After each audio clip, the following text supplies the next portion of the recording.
Hello everyone, I am Dr. Revathy, Associate Professor from Department of Orthodontics and Dentofacial Orthopedics, Vinayaka Mission Sankaracharya Dental College and Hospital, Salem. Today I am going to talk about Preventive Orthodontics. The content of this topic include an introduction, definition of Preventive Orthodontics, and discussion about various preventive procedures used in orthodontic practice. Introduction.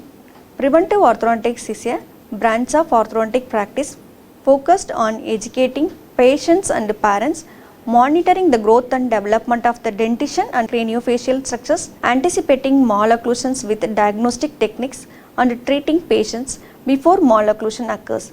Preventive operations are carried out in growing children aged 3 to 12 years on deciduous and fixed dentition period. Moving on to definition. According to Graeber in 1966, preventive orthodontics is defined as the action taken to preserve the integrity of what appears to be a normal occlusion at a specific time. Some of the procedures undertaken in preventive measures are parent education, caries control, care of deciduous dentition, and extractions of supernumerary tooth and supplementary tooth, eliminating occlusal prematurities, maintenance of quadrant-wise tooth setting timetable, management of ankylosed tooth, extractions of supernumerary tooth, management of high frenal attachment, and check for oral habits and habit breaking appliance if requires, and prevention of Milwaukee braces damage, management of deeply locked permanent molar and space maintenance. Preventive dentistry should ideally begin much before the birth of child. Prenatal counseling such as proper nutrition should be given to provide ideal environment for the developing fetus, and the importance of oral hygiene maintenance are educated to the expecting mother.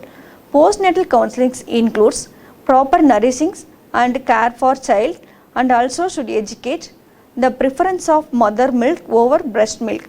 In case the child is in bottle feed, the mother is advised on the use of physiological nipple because it more or less resembles the normal functional activity as in breastfeeding. But the conventional nipples are non-physiological and they do not permit suckling of milk, which leads to various orthodontic problems. Mothers also advised to avoid prolonged use of facetious and teething and associated irritation to the child during teeth eruption, oral hygiene maintenance to the child, and correct method of brushing of child teeth. Caries control. The presence of proximal caries in the deciduous dentition, if not restored, leads to loss of arch length due to adjacent tooth movement into the decayed area, resulting in lesser space for permanent teeth. So the caries should be detected clinically and radiographic examinations early, followed by proper restoration to prevent the loss of arch length. The next one is care of deciduous dentition. The deciduous teeth are excellent natural space maintenance. Until the developing permanent teeth are ready to erupt into the oral cavity, they must be present. So early loss of deciduous teeth can be prevented by direct and indirect applications of topical fluoride and pit and fissure sealants as a caries control. Extractions of supernumerary tooth and supplemental tooth. Supernumerary tooth and supplemental tooth are extra tooth that present in addition to the normal development of teeth. They are most common in the permanent dentition but can also occur in the deciduous dentition. These teeth can interfere with the eruption of permanent teeth or deflect the adjacent tooth or erupt in the abnormal position. They should be identified and extracted before to prevent the crowding and displacement of adjacent teeth.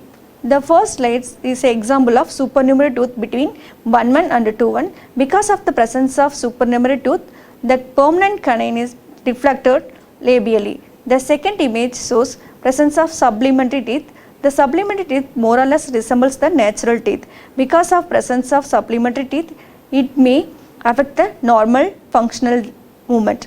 So supplementary teeth and the supernumerary tooth should be extracted as soon as possible, eliminating occlusal interferences. All functional prematurities should be eliminated as they lead to deviation in mandibular path of closures and also predispose to bruxism. This image shows the presence of prematurity that can be detected by using articulating papers, and it should be removed by the selective grinding method. Maintenance of tooth setting timetable. There should be 3 months difference between the setting of the deciduous teeth and eruption of permanent teeth.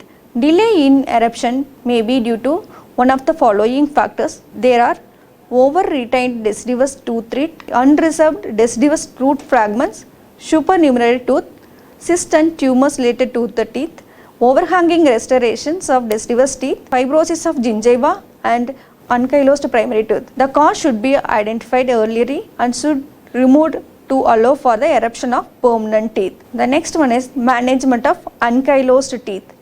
Ankylosis is a condition in which the cementum of tooth's root fuse directly to the surrounding bone and is characterized by the absence of periodontal ligament membrane in a small area or whole of root surface. They are most common in deciduous molars, and the teeth affected appears submerged or infraocclusion.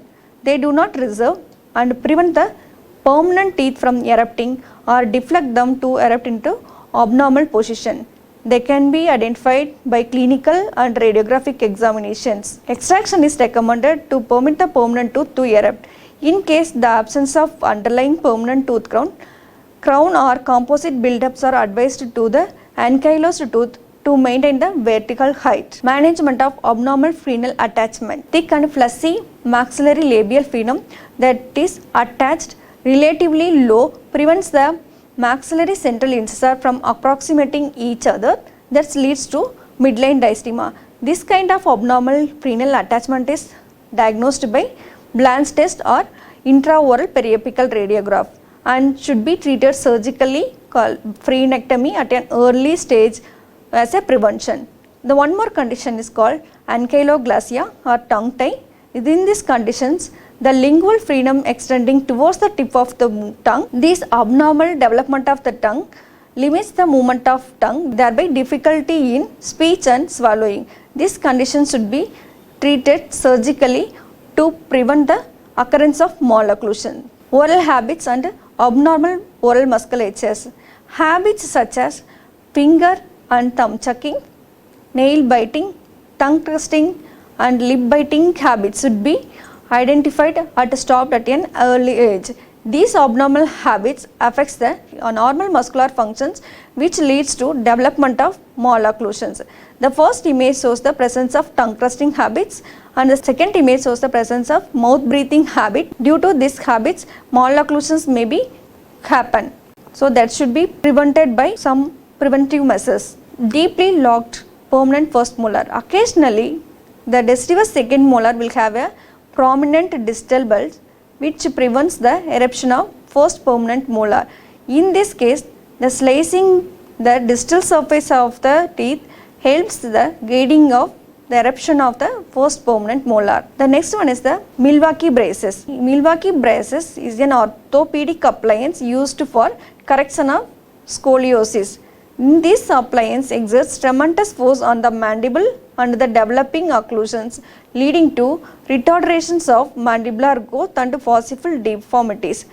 To prevent this, occlusion should be protected by using functional appliance or positioner made up of soft materials. The next one is the space maintenance. Premature loss of primary tooth resulting in drifting of adjacent teeth into the space.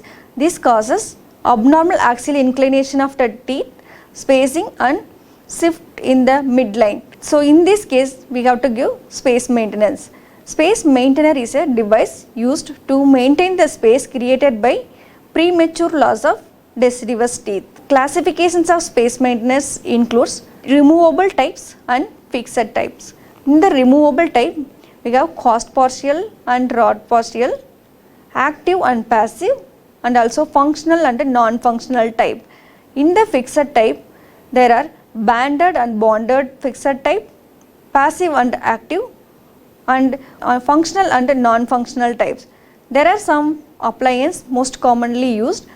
These space maintenance are band and loop space maintenance, lingual arch holding appliance, distal shoe space maintainer, nance palatal arch and transpalatal arch. Band and loop space maintainer. The tooth distal to extraction space is banded and a loop of thick stainless steel wire is soldered to it with its mesial end touching the tooth mesial to the extraction space. It is the unilateral fixed space maintenance used in unilateral loss of primary first molar. The next is a crown and loop space maintenance. Instead of band, we can use stainless steel crown on the abutment tooth in crown and loop space maintainer. This is also non-functional space maintainer. Next one is lingual arch space maintainer. The lingual arch space maintainer is the most effective bilateral lower arch fixed space maintainer. In this, bands cemented on the first permanent molar and stainless steel wire is soldered anteriorly. It should contact the lingual surface of mandible incisors. This is indicated in multiple loss of primary molars, and this appliance helps in maintaining the arch perimeter and also lingual collapse of anterior teeth. Next one is Nance palatal arch appliance or Nance holding arch appliance. This is similar to lingual arch appliance, specifically designed for maxillary arch to prevent the mesial migrations of maxillary molars. Particularly, it incorporates an acrylic buttons in the anterior regions that contact the palatal surface that provides the anchorage and also prevents the mesial movement of maxillary molars, specifically used for bilateral loss of maxillary primary molars and permanent premolars. The next one is the transpalatal arch. The other name of this appliance is called Goose-Garrian palatal bar. This is mainly used for stabilizing maxillary permanent molar when primary molars requires extractions. This is also used for correcting mild molar rotations and molar distalizations. These appliances consist of a thick stainless steels that connecting one side of the first molar with the other side. The last appliance is Rogers distal shoe space maintenance. Other name of this appliance is called intra-alveolar appliance.